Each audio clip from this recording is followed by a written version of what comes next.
Boa noite a todos, que a infinita bondade de Deus nos envolva e que Jesus nos conceda a sua paz. Gostaríamos de agradecer ao Grupo Espírita Irmã Angélica, especialmente nas pessoas da senhora Rosane Franklin e do senhor Santana, pelo convite de fazermos essa palestra na noite de hoje, dando-nos a oportunidade de, mais uma vez, estudarmos, pesquisarmos, para fazermos essa palestra, estudo esse que sempre será calcado, sempre será reverenciado exclusivamente na doutrina de Allan Kardec. O tema de hoje, escolhido por nós, não poderia ser diferente, e ele é muito oportuno, pela data de 3 de outubro, próximo ao passado, onde a maioria das casas espíritas, do movimento espírita, das pessoas, comemoram o nascimento de Allan Kardec. Porém, é uma coisa errada. Porque Allan Kardec não nasceu no dia 3 de outubro de 1804, como vocês vão ver no decorrer desse nosso estudo de hoje. Nessa data nasce, em Lyon, na França, Hippolyte Léon Delisle Rivail. Nasce em Lyon, filho de um eminente juiz, e durante a sua infância fez os seus estudos preliminares, seus estudos iniciais, na cidade de Lyon, transferidos depois para a Suíça, onde teve a oportunidade de concluir a sua formação acadêmica junto com Pestalozzi, grande pedagogo, reconhecido até nos dias de hoje. Lá, ele, diferentemente do pai, o que era muito comum na época, o filho seguir a carreira do pai, ele deveria seguir a carreira do magistrado. Porém tocou-lhe muito forte a ânsia pela ciência, pela filosofia e pelas letras. Estudando lá, ele conseguiu se formar em letras, em ciências e medicina, tendo defendido teses do estudo geral da medicina. Agora vejam vocês, no estudo geral da medicina, isto é, na cardiologia, na ortopedia e por aí afora. Era uma pessoa de uma inteligência ímpar. E também conseguiu, durante esse período, aprender vários idiomas, era um poliglota. Ele falava e escrevia corretamente, além da sua língua nativa, o francês. Ele era francês, ele conseguia falar e escrever de forma correta, usando a gramática correta do inglês, do alemão, do italiano e do espanhol, sendo profundo conhecedor também do holandês, onde ele conseguia se exprimir com facilidade, e também um profundo conhecimento em grego e em latim. Os senhores vejam que começou aí já o engrenamento da espiritualidade para quem seria o nosso codificador, ok? Então, como eu falei para vocês, ele se formou assim e defendeu as suas teses de medicina, de todas as áreas e cadeiras da medicina, de forma exemplar, tá? Até porque ele, tendo se tornado um discípulo de Pestalozzi, ele absorveu toda a condição de Pestalozzi no que diz respeito à educação, e usando inclusive a pedagogia de Pestalozzi na sua carreira de professor, de educador na França. No dia 18 de fevereiro de 1832, o senhor Rivail casou-se com a senhorita Amélie Gabrielle Boudet, mulher de grande cultura em todas as áreas do conhecimento, sendo poliglota como ele, muito ajudou na obra do senhor Rivail, pois sem ela a tarefa teria sido muito mais difícil. Muito mais difícil.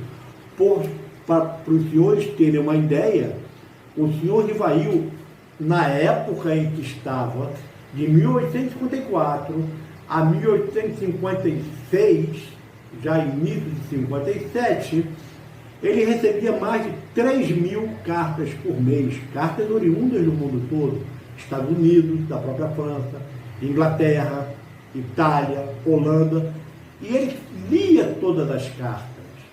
Então, naturalmente, ele tinha ajuda da sua esposa, não é? E sem a contribuição da sua esposa, a senhora Amélie Boudet, com certeza a sua tarefa seria muito mais difícil, né? Como se diz, né, desde sempre, atrás do sucesso de todo homem, sempre existe uma grande mulher. E a senhora Amélie Boudet, infelizmente pouco lembrada no movimento espírita, teve uma importância fundamental, né, na vinda dessa que é a terceira revelação. Bom, prosseguindo então, dessa união não houveram herdeiros, porque eles não tiveram filhos, né? Então, eles trabalharam a sua vida inteira, tá, em função dessa doutrina maravilhosa. Então, foi no ano de 1854 que o senhor Rivail, né, se envolveu diretamente com esses fenômenos que estavam pulsando em vários pontos do mundo das mesas girantes, tá? E foi através do senhor Fortier, tá, o qual ele tinha uma relação estreita de amizade devido ao seu estudo sobre o magnetismo, né, que o senhor Fortier trouxe para ele, à época, o seguinte diálogo, onde o senhor Fortier dizia: eis aqui uma coisa bem mais extraordinária. Não somente faz girar uma mesa magnetizando-a, mas também que pode fazer ela falar. Interroga-se e ela responde. E isso o senhor Fortier levou para Kardec. E Kardec respondeu ao senhor Fortier da seguinte forma: eu acredito quando vir, e quando me tiverem provado que uma mesa tem cérebro para pensar, nervos para sentir, e conseguir se tornar sonambúlica, aí eu acredito. Se não, me reserve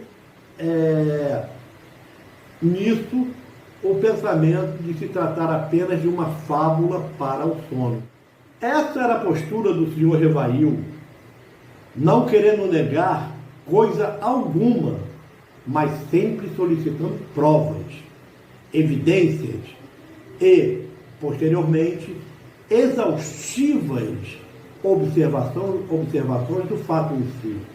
Essa é a postura do verdadeiro cientista, porque uma ciência, ela se é principalmente observada, analisada, para depois se partir para uma publicação acadêmica científica.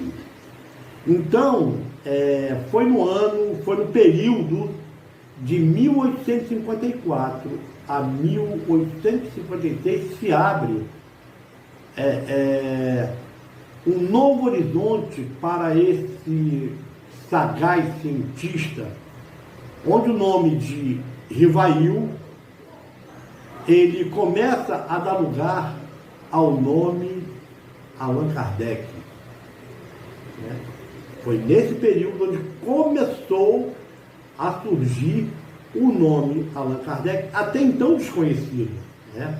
Como se encontrava na França, em todas as partes do mundo, como já foi dito, esses fenômenos mediúnicos, né, existiam pontos em que várias comunidades faziam as suas reuniões, faziam os seus experimentos, né, e foi numa família que até então não morava na França, e que começou onde morava, ali em uma província da França, e foi para a França, onde tinha por chefe o senhor Bondin, né?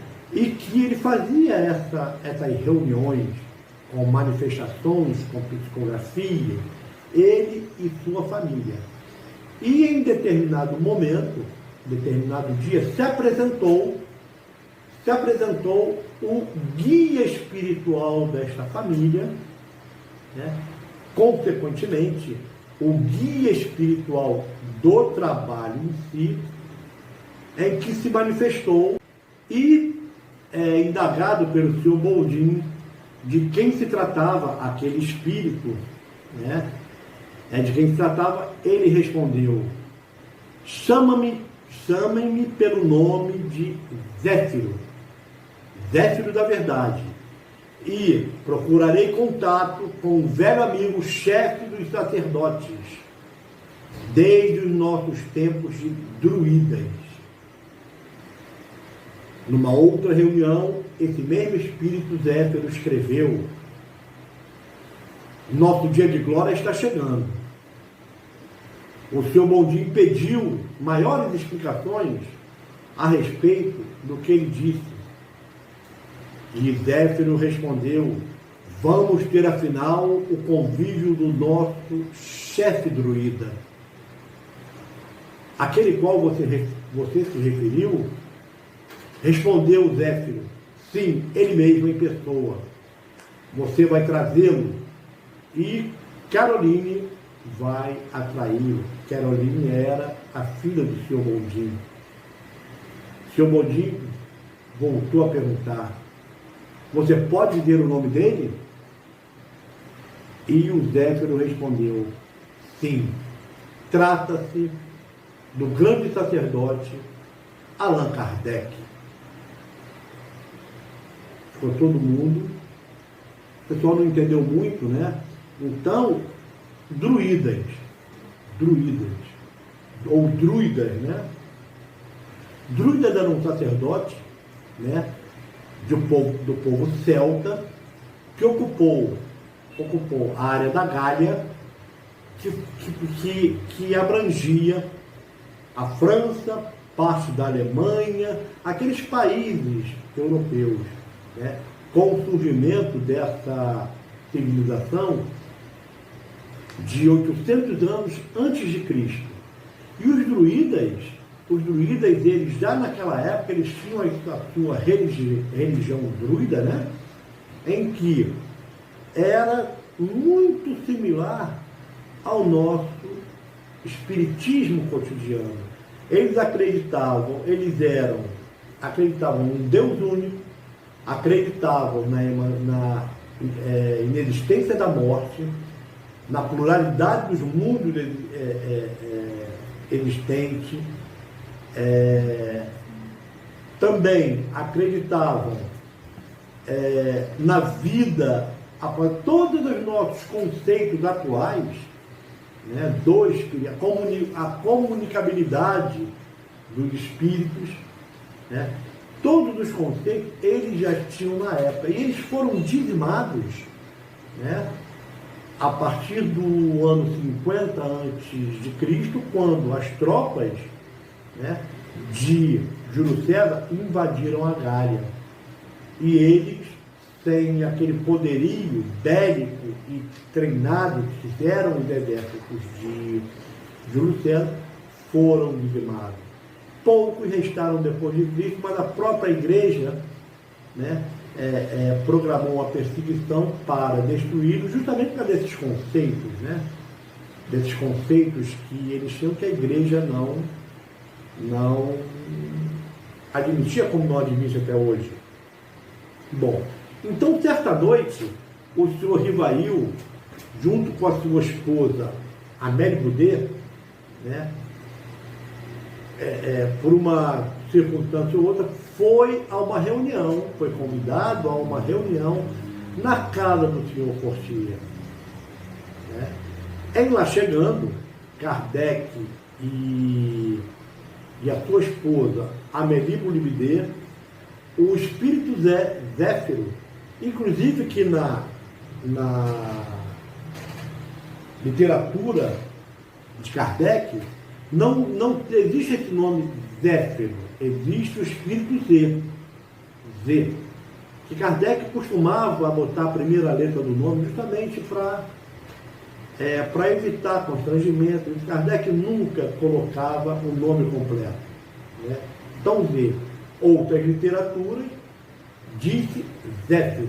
Eu estou falando Zéfiro, mas de antemão falo para vocês que esse nome foi extraído de outras literaturas que não são kardecianas. Tá? Na literatura de Kardec existe Z. Bom, então quando o senhor Rivail chegou com a esposa, ele foi saudado por esse espírito da seguinte forma: salve, caro Ponsict, 3 vezes salve.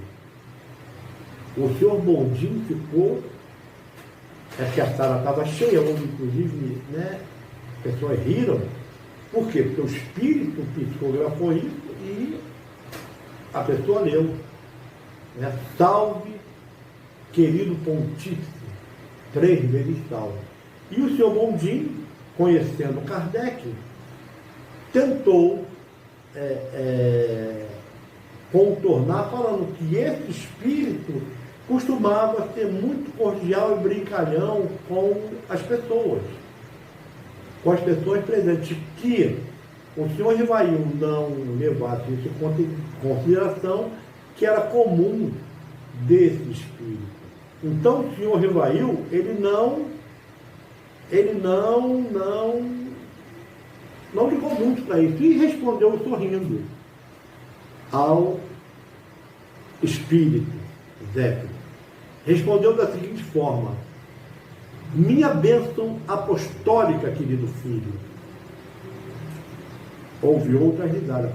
E o Zéfiro, né, logo depois falou que a saudação não foi nada mais, nada menos que muito respeitosa, tendo em vista, né, o senhor Rivail ter vivido na Gália, junto com ele, Zéfiro, né, na época ainda da tomada romana, né, e lutou, né, contra todos as intempéries da guerra, né, e que Kardec era um eminente religioso daquela época, inclusive hierarquicamente superior a ele próprio. Então, é muito interessante isso. Foi a primeira vez que surgiu esse nome, Allan Kardec, dentro do histórico da doutrina espírita. Kardec, sabendo disso, não assumiu isso de vez, começou a pesquisar esse próprio espírito, começou a acompanhar a trajetória desse espírito, das mensagens, dos ensinamentos, para ver se realmente tratava-se de um espírito eminente. E chegou à conclusão que sim. Certo? Então, segundo Zéfiro, Rivail era um sacerdote e que tinha o nome de Allan Kardec. O pessoal achou um nome estranho para a época, né? Na realidade, Allan Kardec nasceu para o mundo.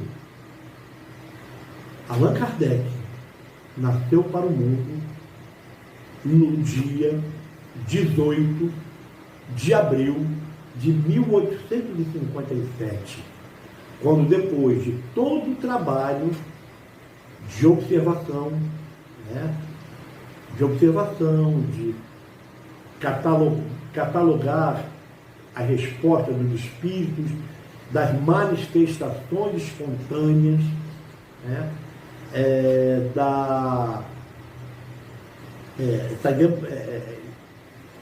manifestações espontâneas, né, que vinham até ele nas suas sessões espíritas.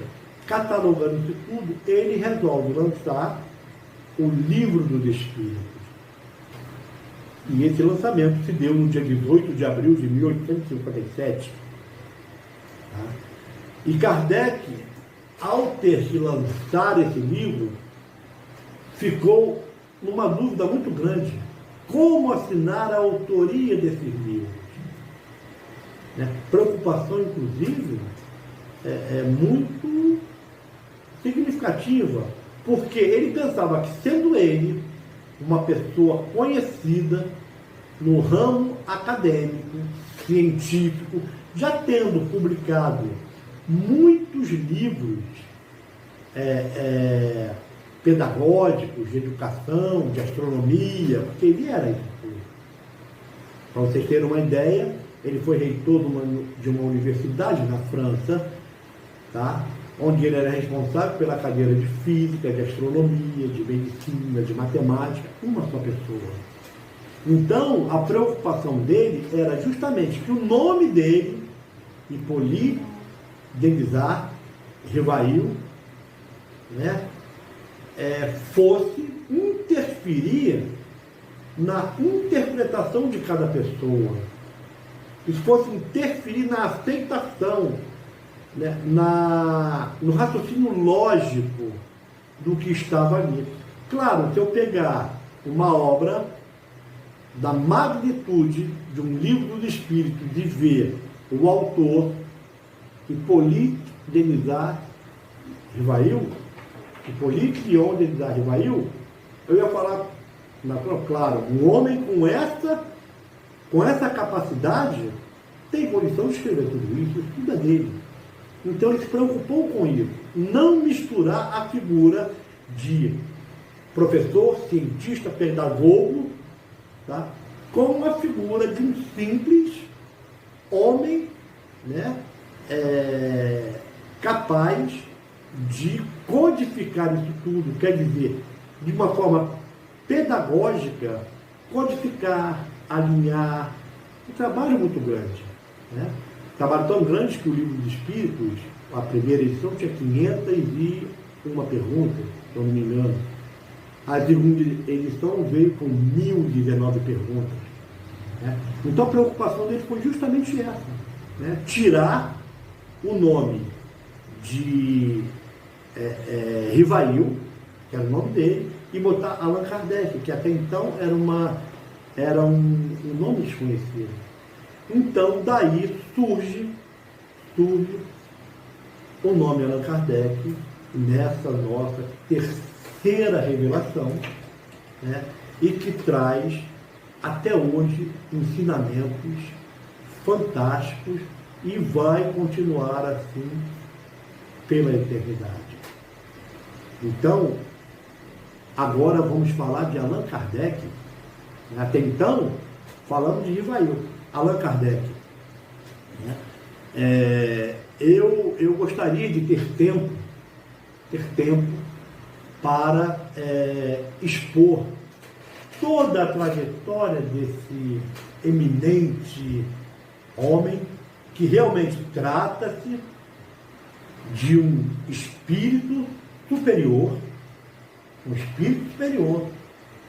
né? Pelo menos, pelo que nós conhecemos, né? Ele era um bom espírito que surge na vida dele tá? O seu mentor, o seu guia espiritual, que é o Espírito de verdade. E quem é o Espírito de verdade para nós? O Espírito de verdade é Jesus. Jesus.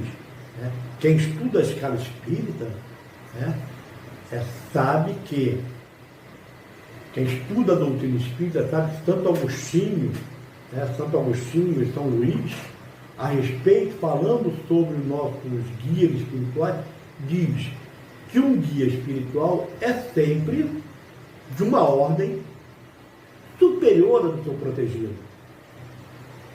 Então, imediatamente superior. Então, se o guia espiritual de Kardec era o Espírito de verdade, que era Jesus, Kardec só poderia ser um bom espírito. Bom espírito encarnado no planeta são raríssimos. Raríssimos. Espírito puro, mais ainda, tanto é que nós só conhecemos um no planeta, que foi Jesus.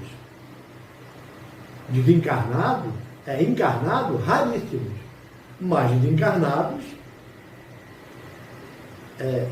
muitos. Até porque nós, como espíritos inferiores, temos como nosso anjo da guarda um bom espírito. E cada um de nós tem um. Cada um de nós tem um. Nós não servimos para ser anjo da guarda de ninguém, não é mesmo? Que quando a gente fala para uma pessoa, não faz isso, não faz isso, não faz isso, a pessoa tema em fazer, dá vontade a gente dar um cascudo dessa pessoa, né? Então, nota-se que nós não podemos ser, mas os espíritos bons, desencarnados, existem aos milhares, que são os nossos anjos da guarda, né? Então, como eu falei, o Espírito de verdade é Jesus. E Kardec nunca disse que ele era Jesus. Nunca disse que era Jesus. Né? Até porque ele não poderia dizer que certa vez, né, num banquete oferecido a ele, na Sociedade Espírita de Paris, quando estavam discutindo alguma coisa, né, num discurso de Kardec, ele colocou a seguinte frase que consta na Revista Espírita. Kardec diz: a respeito desse assunto, disse-me ontem meu guia espiritual, o Espírito de verdade. Então, se ele falou que o guia espiritual dele era o Espírito de verdade, ele não poderia falar nunca que o Espírito de verdade é Jesus. Imagina, sofreu o que Kardec sofreu naquela época com a doutrina espírita. Imagina se ele dissesse que o anjo da guarda dele é Jesus. Ele ia ser enforcado, ou ia para a guilhotina, né? Ou pegavam uma lei qualquer da extinta Inquisição para poder sentenciá-lo. Então Kardec não podia fazer isso. Mas o próprio Espírito de verdade poderia dizer que ele era Jesus, assim como disse. Assim como disse. Né? Assim como disse. São três. Isso é assunto para uma palestra posterior. Já fiz uma palestra dessa no Grupo Espírita Evangélica. Tenho essa palestra guardada. Tá? É uma palestra muito interessante. Por quê? Porque é uma palestra feita em cima de pesquisa. Pesquisa, análise e conclusão. Depois que o Espírito de Verdade, numa mensagem, fala sobre um determinado assunto, fala: há 18 séculos eu vim trazer a divina mensagem. E aí começa. No final, para deixar claro, o Espírito de Verdade diz: há muitas moradas na casa do meu Pai. Então, se a gente perguntar quem, no pensamento humano, falou essa frase, qualquer um ia dizer: Jesus. E o próprio Espírito de Verdade falou isso. Era um espírito tão de uma complexidade tão grande, uma responsabilidade tão grande, que quando se apresentou a Allan Kardec, né, quando ele apareceu, Allan Kardec foi numa noite, Kardec não era médium de efeito espírito, não era nada, Kardec estava escrevendo trechos do livro do Espírito, ele ouviu batidas. Ele procurou, ele, a mulher, não achou nada. Na sessão, uma sessão espírita na Sociedade Espírita de Paris, ele evoca esse espírito se apresenta e diz que trata-se de Allan Kardec, do espírito de verdade. E que ele iria ter com Kardec, estar com Kardec apenas 1/4 de horas, uma vez por mês. Bom, por aí vai, senão a gente se alonga muito, né? Eu até vou pedir, solicitar que continuemos esse estudo numa nova palestra, ok? Muito obrigado a todos, que Deus nos abençoe.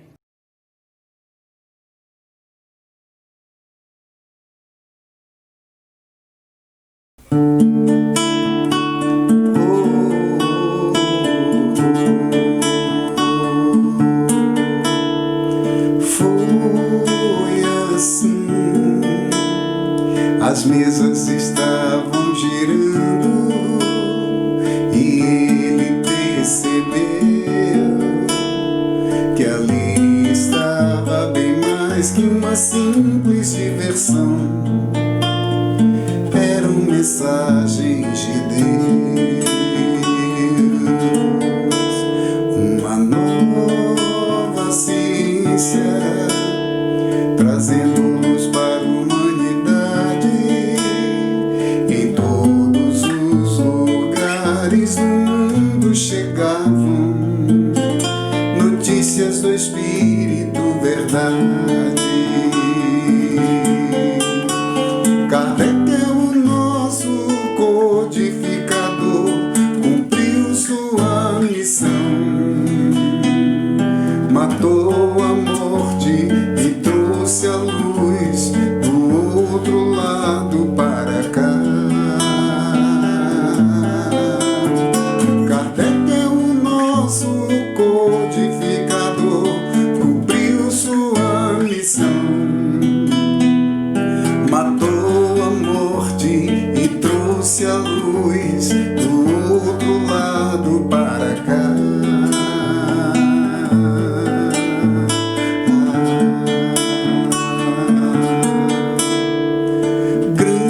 Grandiosa obra, um trabalho primoroso, o bom senso encarnado, um educador que veio para nos ajudar na comunicação com o lado de lá.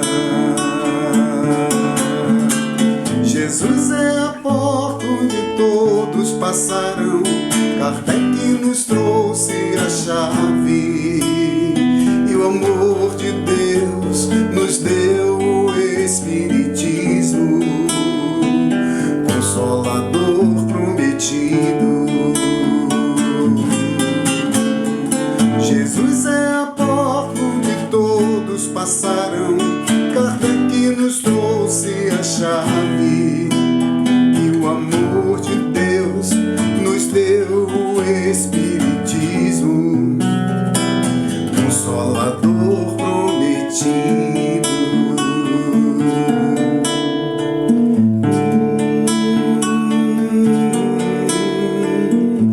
Foi assim, as mesas estavam girando e ele percebeu que ali estava bem mais que uma simples diversão.